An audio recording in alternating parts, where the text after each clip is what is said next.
Welcome back to Let's Talk Sports. Let's punch our way into some mixed martial arts this evening. It's the fastest growing sport worldwide. It took a bit of convincing for me to start watching mixed martial arts or Ultimate Fighting Championship. I went to one of the bars a few months ago and I caught up with a huge crowd wondering what's going on with these guys all over the mat punching each other. I thought it was a sport for sissies, but Bob Daigle has decided to change my mind about mixed martial arts. Bob and Tim Colson, one of the local fighters, here in the studio with me this evening to talk about the upcoming seminars with one of the MMA stars. Bob, good evening.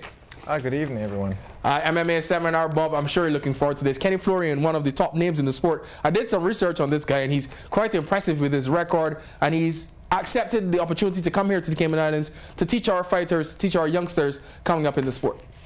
Yes, we're very pleased that Kenny Florian is agreed to come to the Cayman Islands and train. He's from Boston, I'm from Boston, and we've got a pretty good connection right now with the top fighters out of the Boston area. Kenny's one of the top Brazilian Jiu-Jitsu black belts in the world, and also a Muay Thai kickboxing specialist. And I think he's going to be able to teach local fighters a lot. You know what they say about Boston fighters? They're the hard-nosed type fighters. Myself, Bob, I am a boxing fan, a true boxing fan. But seeing guys like Kenny Florian do their thing, as you said, he's a master at different arts. What do you think he can teach the fighters at our level, because we're still coming up? Well, again, he's a Brazilian Jiu-Jitsu black belt. His ground game is one of the best in his weight class in the entire world. So he'll be able to bring the ground game for all the local fighters to a much higher level than exists right now, and ultimately to be the best, for our fighters to be the best in the Caribbean. He trains with Mark Della Grotte, who is the premier Muay Thai kickboxing coach in the entire UFC. He's also in Boston. And basically, Kenny has demonstrated that in the ring, recently beating Takeyomi out of Japan, the former Pride champion, and defeated him in a big upset. And now Kenny is moving on to the Boston Garden in August 18th to fight in the co-main event.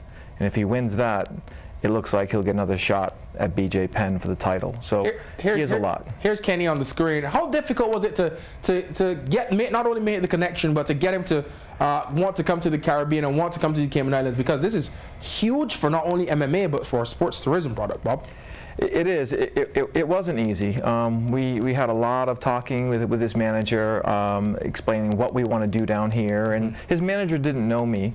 After many conversations, we showed him how serious we are, and the fact that we do have a track record here in the Cayman Islands of attracting top martial arts shows and performers.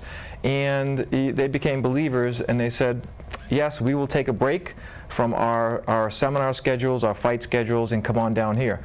Now, Kenny Florian is one of the busiest fighters. He's actually an ESPN analyst.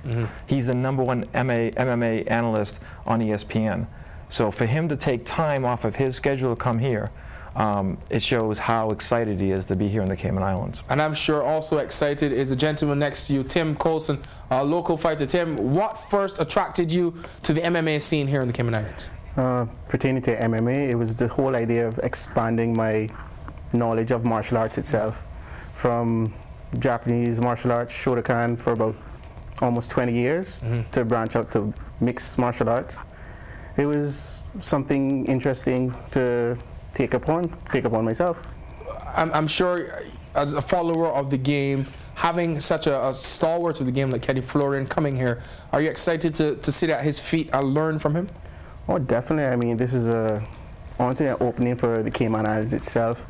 We have hundreds of fans pertaining to MMA. Right, yeah, I know. So they'll definitely get a blast out of this. I'm especially excited about it. So, Bob, for those watching and don't know, mixed martial arts, as I said, it's the fastest growing sport worldwide.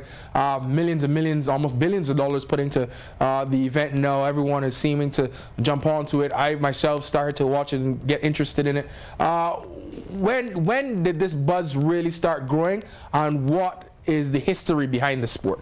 Not only here in the Cayman Islands, but worldwide. In the sport, in 1993, the Gracie family put on a show called the Ultimate Fighting Championships, and they basically was no rules.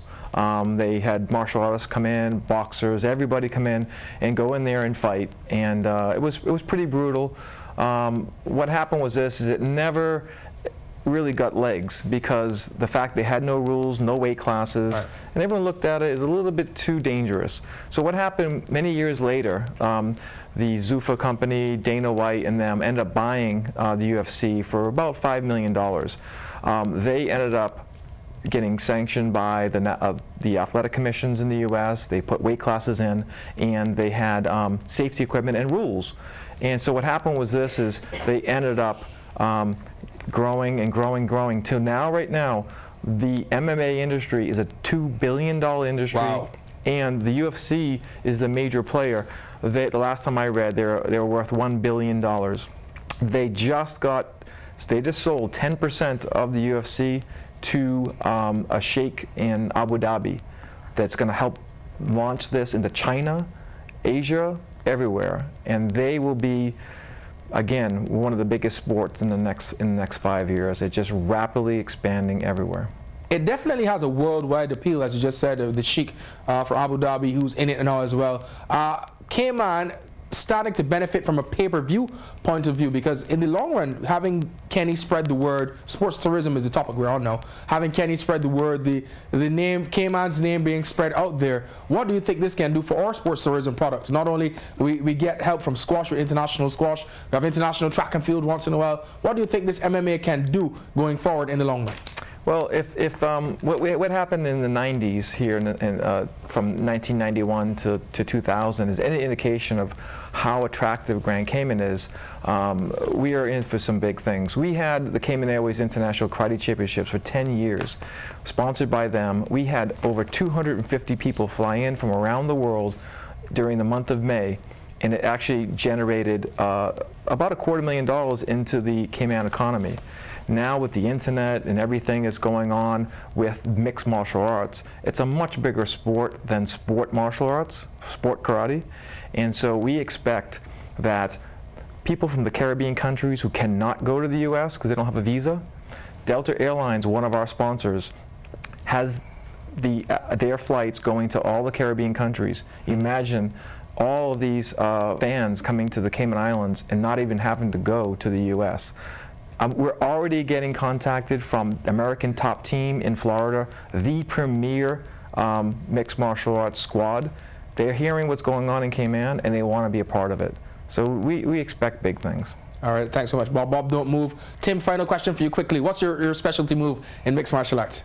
Specialty, I would say either straight or the jab. I'll mix it up with a cross triangle, but I'll stick to the striking. A boxing man after my heart. Tim Coles and Bob Digger. Bob will be staying with us, and one of the sponsors of the MMA will be joining us to continue our discussion on mixed martial arts and the effect it can have here in the Cayman Islands. Don't move, more on Let's Talk Sports right after this.